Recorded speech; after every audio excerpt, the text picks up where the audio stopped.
B'Shem Hashem Naaseh v'Natzliach Shiur Torah. Baruch Hashem, we have a lot of new people. Yeah. Thank you for coming. We'll learn some Torah together. My name is Yaron Reuven. And Be'ezrat Hashem, we'll learn some Torah together. If you guys have questions, if you anything comes up, interrupt me. Don't. This is not like a lecture where you're not allowed to talk. Talk as much as you want. Just obviously based on the subject, not about basketball games or nonsense. So Baruch Hashem, this last week we got some serious punishments. You know, we had Parashat Korach, and we had a big fight between Moshe Rabbeinu and Korach and his people, and it gave us a really big lesson that despite how big someone is in Torah, because Korach had Ruach HaKodesh, it wasn't just some Batlan. Ruach HaKodesh was a tzaddik, it wasn't somebody didn't know anything. When someone has a lot of Torah, knows a ton of Torah, and he feels that technically he belongs in a position he doesn't have. There's Gdol Ador, there's Moshe Rabbeinu, or the Gdol Ador of our generation, let's say, Le'avdil. He thinks he should be there. And obviously, not everyone else agrees with him. And he decides to go against him. This is the same thing as if you're going against Hashem. Because Hashem has certain laws in this world that He's put, and you can't do it. So by using his own logic, Korach ended up in a very, very bad place. And Chazal tells us that one of the things to tell us about it is that until this day, him and the people that are with him are screaming to this day that Hashem is Emet, His Torah is Emet, and Moshe is Emet. Moshe's leader is Emet. Meaning they're all the truth. He made a mistake. He knows he sinned. So we had the parasha before that, we had the Meraglim. Also, a bunch of people that used their own logic. They were also righteous people. They were the chosen people within each tribe. And they thought that if they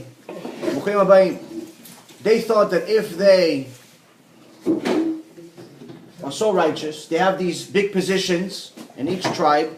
If they go into Eretz Yisrael, they're going to lose these positions. And then who's going to do the right job? They thought that maybe nobody else can do their job.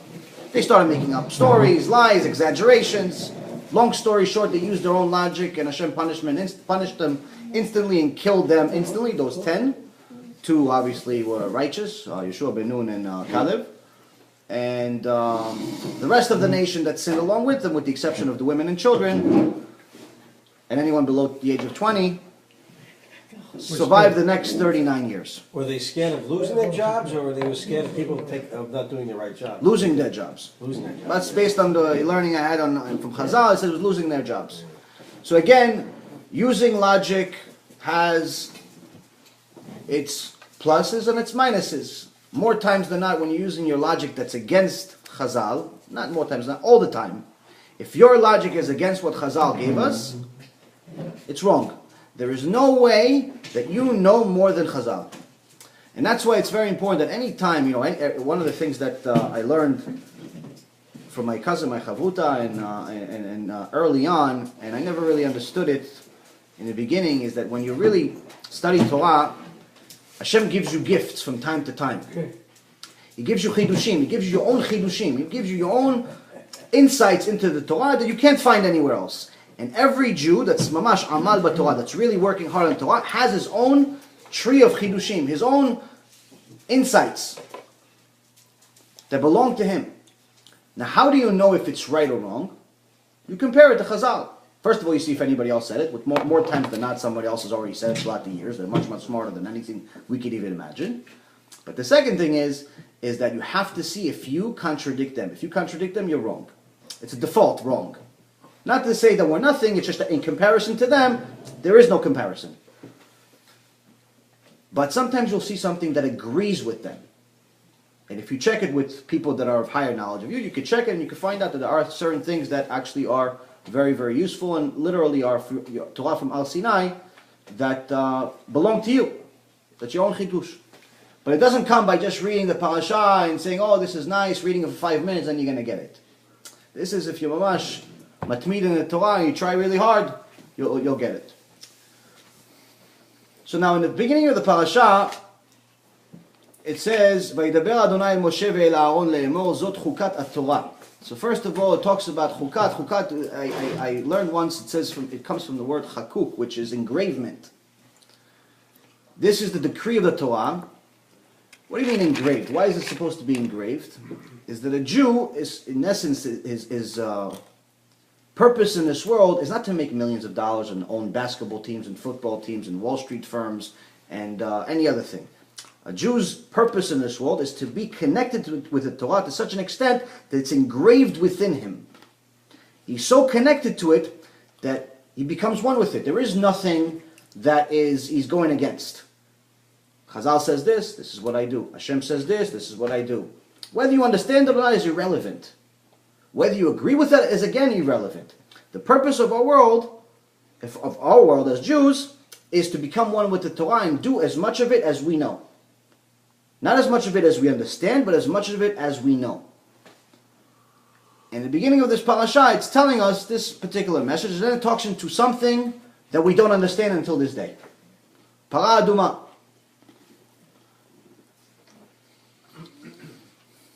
זאת חוקת התורה אשר ציווה אדוני לאמור, דבר על בני ישראל ויקחו אליך פרה אדומה תמימה אשר אין בה מום אשר לא עלה עליה עול. It says Hashem has commanded, saying, speak to the children of Israel, and they shall take to you a completely red cow, which is without blemish, and upon which a yoke has not come. Shlomo HaMelech was the smartest man of all time, and he says, this is beyond me. He knew more than everybody. He was smarter than every man that ever existed, or back then, or now, or in the future. This is a specific gift that he got from Hashem, because he asked Hashem when he became king when he was 13 years old. He asked Hashem, instead of asking him for money, like we would ask, instead of asking for power, like we would ask, what did he ask for? Give me the insight to judge your nation justly, like you would.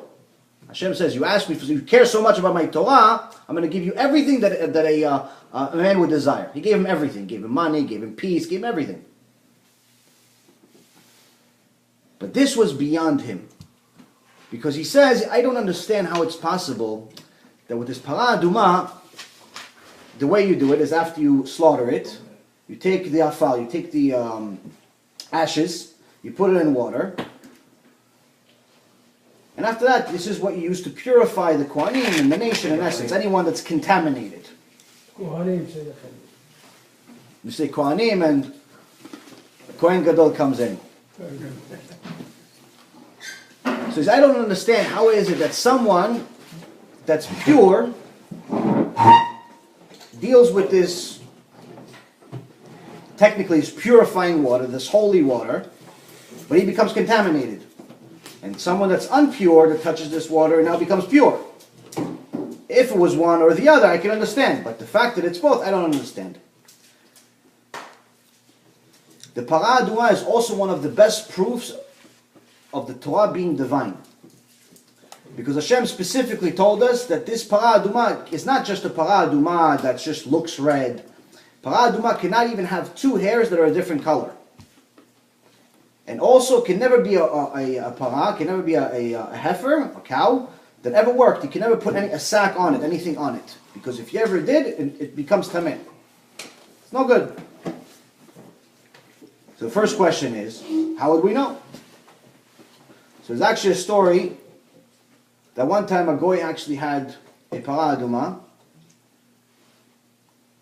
and he didn't know how much it was worth. He was thinking about selling it. Someone told him, listen, you could sell it to the Jews, you make millions. In those days, obviously. He didn't understand why, so he invited a couple of Jews, a couple of rabbis. The rabbis came over and said, okay, we'll give you 1,000. It was so easy. Usually Jews negotiate. Okay, I want 2,000. Okay. 2,000, 3,000. Okay. 4,000. Okay. He kept increasing the price. And he just kept, okay, because para aduma for us, there's not many of them. I believe there has been 9 in history, with the exception of the ones that we have today, by the way, which we'll talk about in a second. Every price he says a price, they say okay, so he says, this is the best negotiation ever. Long story short, they get to a very, very high price, changes this guy's life, they say okay. But that's it. Yes, okay, so let us check the cow. They check the cow, He doesn't know what they're doing. They're looking, this, that. Well, looking at the guy. It's just a cow. For him, it's just a cow. Okay, it's nice, it's unique, it's red. They're looking through the hair. They're looking at its eyes. He doesn't know what they're doing. They say we're going to come back tomorrow with the money. We have a deal. So the guy's thinking the whole night. Obviously, the Yetzirah within the Jewish nation is very big. Within the Gentile nations is, in essence, 100%. So he says, okay, listen, I don't know what these people want. What are they doing? But they kept telling me not to touch this cow. How would they know? So he tested the system. He put a sack on it the whole night. But before they came, he took it off. He goes, how would they know? They came, they brought the money, they splashed it over all the it's gold coins, put it on the table. They said, but hold on, before you touch it, let us look at the cow again. So look at the cow. They look at the cow, they come back, they gather up all their money. They said, the next time that you try to fool someone, fool your mother.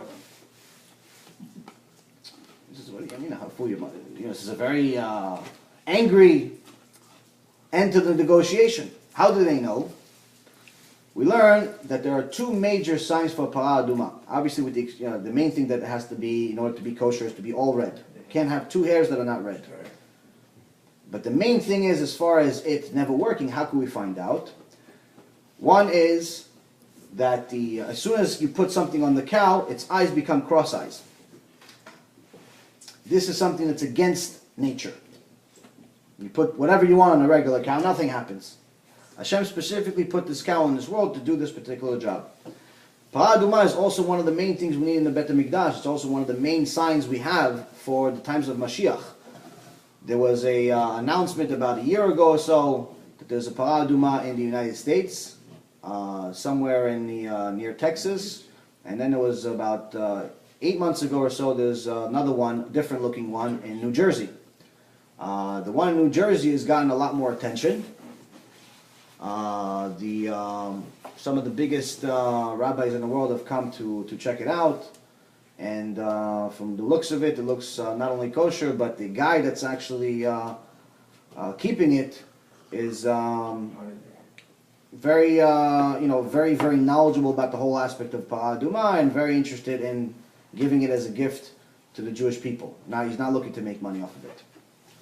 So this is amazing because 50 years ago, we didn't really have many of the signs for the Mashiach. Today we pretty much have everything except the Mashiach.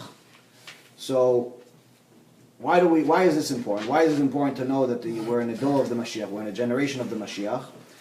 Because although the Mashiach is great news for many people, the vast majority of the world, it's not good news. Because once the Mashiach comes, there's no more conversions, there's no more tshuva. So the time to act is now. If we're driving to the Knesset now, you better stop now and start keeping Shabbat, learn what Shabbat is, because once Mashiach comes, you can't tell him, well, listen, I'll start keeping it now because I know you're real. It becomes too late. So it's the rabbis' jobs, the Jews' jobs, telling their friends and family to be righteous Jews and to tell their brothers and sisters that Judaism is not a joke. Judaism is not one of those things where you could just keep it whenever you feel like it and you go to the Knesset once or twice a year. That's interesting. Once or twice a year and you'll be fine.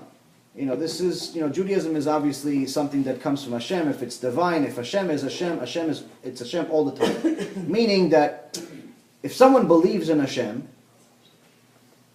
then obviously if he means for it to be the Hashem that's in the Torah, that means that you need to do everything the Torah says.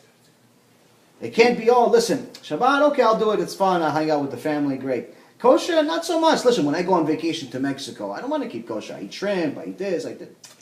Then you're making up your own rules, which means that you believe in a different Hashem. Because my Hashem, the one that's in the Torah, he doesn't only give good, he also gives punishment. Meaning that if I do what he says, Baruch Hashem, everything is great. If I don't do what he says, I have to pay for it. So if you know the consequences of your actions and still do it, you're either crazy or you don't know. It's not possible. So it's very, very important for us to know which Hashem we believe in, not the one we make up in our mind. This doesn't necessarily refers to me, refers to everyone, refers to people watching the video, not pointing anybody specific. But it's very, very important for us to be good Jews by telling our brothers and sisters. Why? Because sometimes you have the people in the top positions that don't do it. We talked about it before the shiur started. We're not going to name names or anything like that, but the key here is that sometimes the religion becomes a business. And when it becomes a business, it can get ugly. Because we forget the purpose of what we're doing here. We forget the purpose of why we go to Beit Knesset, who we're praying to. And that's what happens. That's when you see sometimes there's major conflicts between huge rabbis, which unfortunately there are many today. There are major conflicts between different kehilot, different traditions, and we forget the purpose. People start making up their own rules, either because one kehillah is bigger than the other, or one is richer than the other, or one thinks they're smarter than the other, whatever the reasons are. All of that is nonsense. All of that is not the Torah. All of that is not the way of Hashem that told us the Torah. Hashem told us there's one Torah. He told us in this parasha and last week's parasha and several other times, you and the Gael, you and the proselyte, have the same Torah. There's no different Torah. Why is he mentioning the convert? Why does he mention you and the Syrian, you and the Ashkenazi, and you or the Sephardic?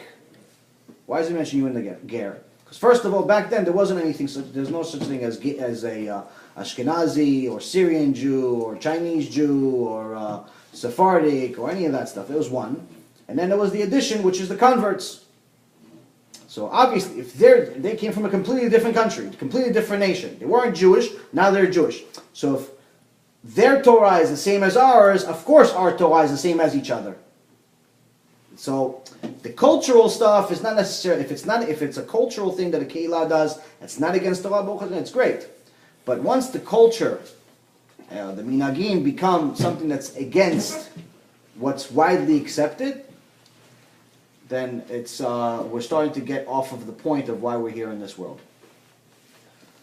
So last thing about this para aduma is that again, this is not something that we understand really how it works or why it works, but obviously Hashem has His ways, and we'll know when the Mashiach comes. Everything has a purpose. Whether we know it or not does not mean that it's purposeless or purposeful. But we know that if someone enters the sanctuary and he had an opportunity to be purified and he didn't do it, his punishment is karet. Karet is the same punishment, or at least one of the first three punishments that a mechalel Shabbat gets. If you remember in Parashat Ki Tisa, it says a mechalel Shabbat v'nichreta nefesh me'amea. That's the last part, but it says mot yumat, means death upon death, and it's cut off from the nation. Meaning that death in this world, death next world, meaning there's no olam haba for mechalel Shabbat, but also Nichreta nefesh me'amea mean that they're cut off from the nation, they're not considered Jewish. So karet here is in essence one part of the mechalel Shabbat, because in essence the person that's not getting purified is going against what Hashem decreed. So it's not something that is just for entertainment purposes. This is obviously very serious business. Next thing is we talk about that we have a couple of major events that happen in this parasha. We have Miriam dies, the prophet, the sister of Moshe Rabbeinu, Aaron, the Kohen dies, and then we go into a couple of wars. Got a lot of action in this parasha. So it says here, ויבואו בני ישראל כל העדה מדבר צין בחודש הראשון וישב העם בקדש ותמת שם מרים ותקבר שם ולא היה מים לעדה ויקהלו על משה ועל אהרון. The children of Israel, the whole assembly, arrived at the wilderness of Zin in the first month, and the people settled in Kadesh. Miriam died there, and she was buried there. There was no water for the assembly, and they gathered against Moses and Aaron. So Miriam, this is, first of all, it's important to know that the parashot are not necessarily in chronological order. The overall Torah is, from the beginning, from Adam until the death of Moses, that's overall, it's in order. But sometimes you have a certain story within one parasha that's not in order, that happened at a completely different time.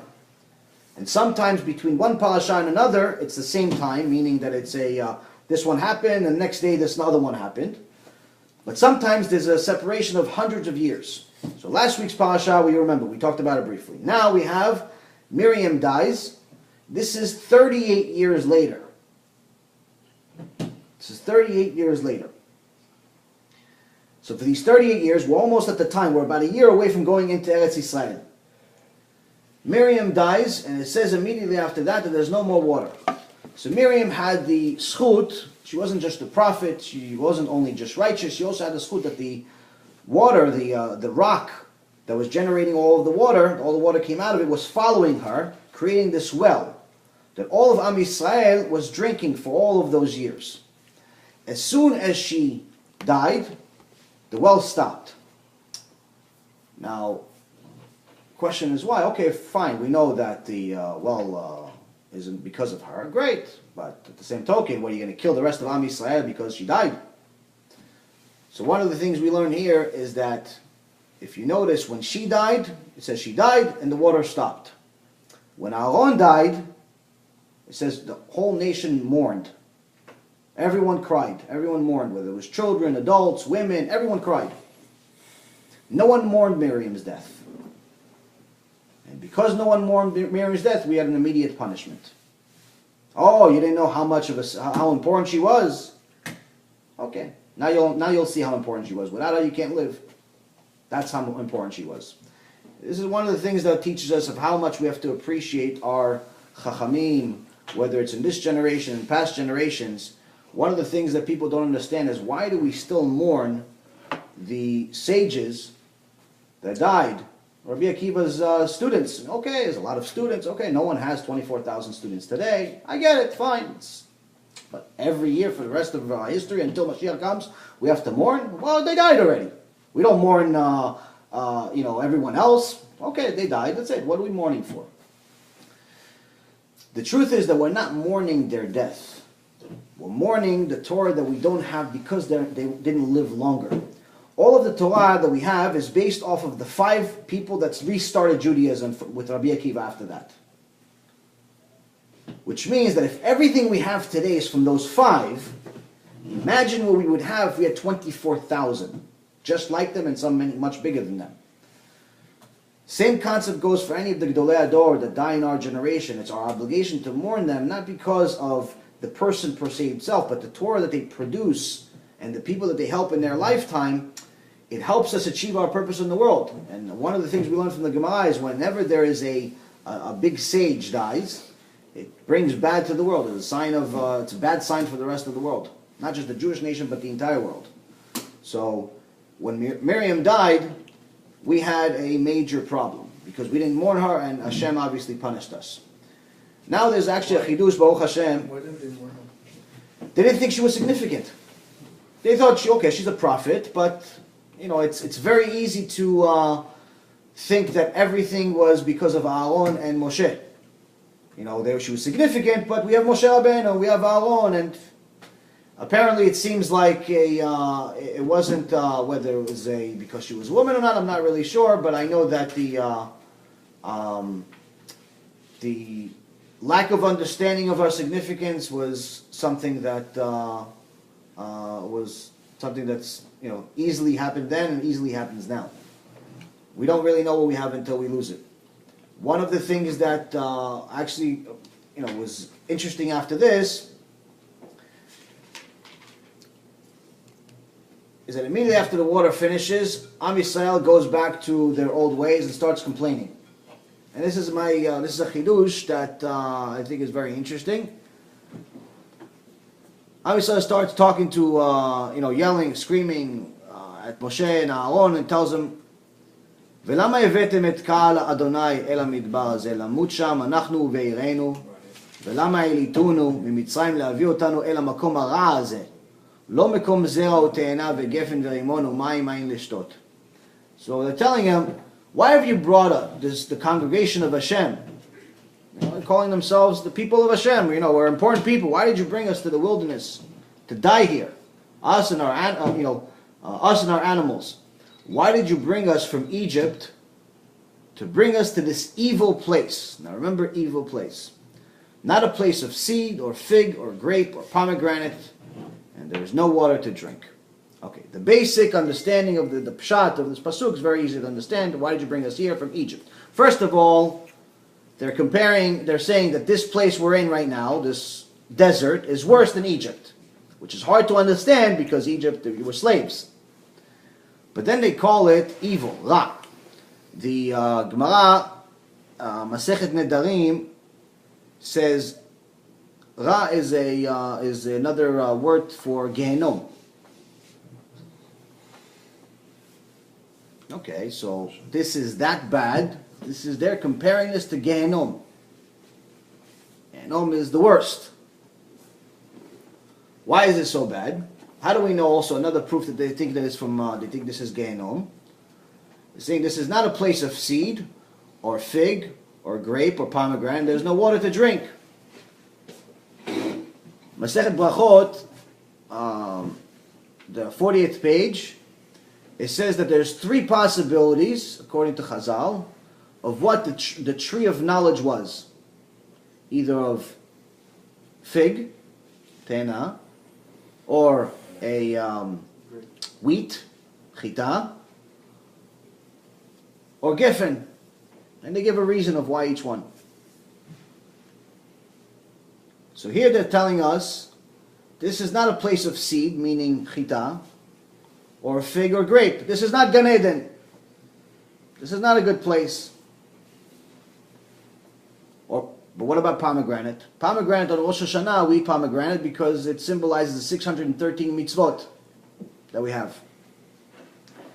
And there's no water to drink. Water is another used constantly as a analogy for comparison to Torah.